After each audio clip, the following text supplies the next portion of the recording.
కారం రంగు రుచితో ఉంటుంది. ఆచి మిరపపొడి అదరగొట్టే కారం రంగు రుచి. విశాఖలో వరుస హత్యలు కలకలం రేపుతున్నాయి. నగర నడిబొడ్డున దారుణ హత్య తీవ్ర కలకలం రేపింది. ఎంవీపీ పోలీస్ స్టేషన్ పరిధిలోని వెంకోజీపాలెం ప్రాంతంలో ఓ 60 ఏళ్ల వ్యక్తి దారుణ హత్యకు గురయ్యాడు. బండరాళ్లతో తలపై మోది దారుణంగా హత్య చేసి పరారయ్యారు దుండగులు. మృతుడు రామ్నగర్కు చెందిన ఆనంద్గా గుర్తించారు. అర్ధరాత్రి 12 గంటల సమయంలో హత్య జరిగి ఉండొచ్చని పోలీసులు భావిస్తున్నారు. ఘటనా స్థలానికి చేరుకున్న పోలీసులు క్లూస్ టీం దర్యాప్తు చేస్తున్నారు. మరింత సమాచారం మా ప్రతినిధి చిరంజీవి అందిస్తారు.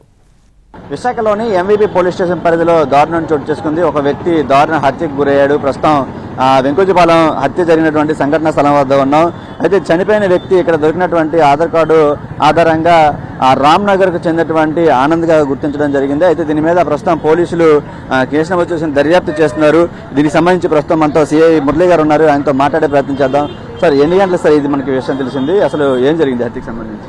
ఎవరో తెలియదు, అన్న మెయిల్, ఏజ్ అరౌండ్ 50 to 60 ఉండొచ్చు.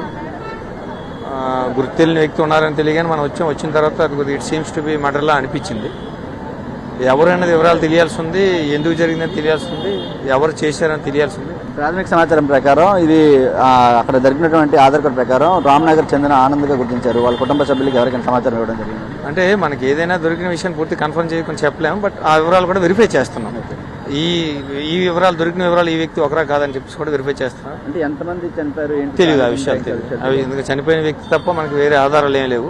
దీన్ని ఏ కోణంలో చూస్తారు? అనుమానాస్పదం ఉందా లేదంటే హత్యగా మనకి అక్కడ దొరికినటువంటి ఆనవాళ్ళ ప్రకారం? లేదండి, ఆయన బాడీ చూస్తున్న దాన్ని బట్టి చూసినట్టయితే ఆయన కొద్ది వేగబాండ్లాగా అనిపిస్తున్నాడు మనకి. బట్టలు కానీ ఆయన తాలూకా వేషధారణ కానీ చూస్తే ఒక ప్రత్యేకమైనటువంటి ప్రిపరేషన్తో ఉన్నట్టుగా ఏమి అనిపించలేదు.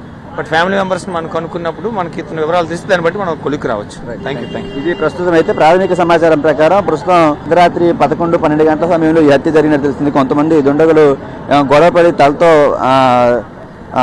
ఏదైతే బండరాయితో తల మీద బాది అతన్ని చంపినట్టు కూడా ఇక్కడ స్పష్టమైన ఆనవాళ్లు కనిపిస్తున్నాయి. ఈ ఘటనకు సంబంధించి ప్రస్తుతం పోలీసులు కూడా కేసు నమోదు చేసుకుని అన్ని కోణాల్లో దర్యాప్తు చేస్తున్నటువంటి పరిస్థితి మనకు కనిపిస్తుంది. ముఖ్యంగా హత్యకి గల కారణాలు, ఎవరు చేశారు ఏంటనేది కూడా తెలియాల్సి ఉంది. ఆర్థిక లావాదేవీలు ఏమైనా ఉన్నాయా అనేవి కూడా పూర్తి స్థాయిలో పోలీసులు దర్యాప్తు చేస్తున్నారు. కెమెరామెన్ సురేష్తో చిరంజీవి ఎన్టీవీ, విశాఖ నుంచి.